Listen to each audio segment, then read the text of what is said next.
जमिनीचा मालकी हक्क सिद्ध करण्यासाठी किंवा जमिनीचा मालकी हक्क हा कुणाचा यासाठी मुख्य पुरावे कोणती मानली जातात, तर हे आपल्याला माहिती असणं अत्यंत गरजेचं आहे. कारण की या कागदपत्रांमुळे जमिनीचा ताबा आणि कायदेशीर हक्क हा स्पष्ट होतो. मग यामध्ये मुख्य जे कायदेशीर पुरावे आहेत त्यामध्ये खरेदी खत आहे, सातबारा उतारा आहे, 8 उतारा आहे, त्याचप्रमाणे फेरफार उतारा आहे.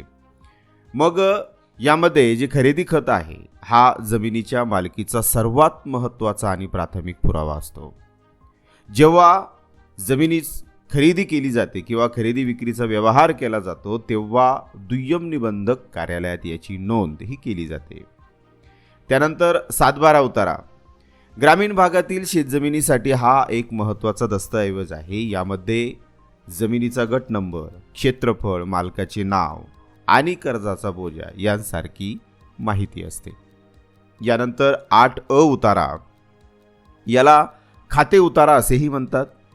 एकाच व्यक्तीच्या नावावर असलेल्या गावातील सर्व जमिनींची माहिती या उतार्यामध्ये मिळते. यानंतर फेरफार उतारा जमिनीच्या मालकी हक्कात जेव्हा बदल होतो, जसे खरेदी विक्री झाली, वारस नोंद झाली, तेव्हा त्याची नोंद ही फेरफार उतार्यावरती केली जाते. हा देखील अतिशय महत्त्वाचा उतारा आहे ज्यामुळे मालकी हक्क सिद्ध होतो. त्यानंतर अन्य महत्त्वाचे दस्तऐवज कोणते आहेत, तर मग प्रॉपर्टी कार्ड, जमीन मोजणीचा नकाशा, जमीन महसूल पावती, बोजा प्रमाणपत्र, वारस नोंद प्रमाणपत्र ही दस्तऐवज महत्त्वाची असतात. यामध्ये प्रॉपर्टी कार्ड आहे शहरी भागातील किंवा बिगर शेती जमिनीसाठी सातबाराऐवजी प्रॉपर्टी कार्ड हा मालकीचा पुरावा मानला जातो. यानंतर जमिनीच्या मोजणीचा नकाशा यामध्ये भूमी अभिलेख कार्यालयाकडून मिळालेला अधिकृत असा हा नकाशा असतो जो जमिनीच्या सीमा आणि नेमके क्षेत्रफळ हे सिद्ध करतो. यानंतर जमीन महसूल पावती सरकारला भरलेल्या शेतसारा किंवा मालमत्ता कराच्या पावत्या मालकी हक्काच्या पुष्ट्यर्थ वापरल्या जातात.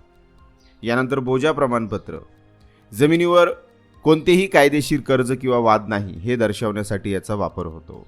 यानंतर वारस नोंद प्रमाणपत्र जर जमीन वारसा हक्काने मिळालेली असेल तर वारस तक्ता किंवा कोर्टाचे सक्सेशन सर्टिफिकेट हे महत्त्वाचे असते. तर अशा पद्धतीने ही काही महत्त्वाची कागदपत्रे आहेत, मुख्य पुरावे आहेत जी जमिनीची मालकी सिद्ध करतात.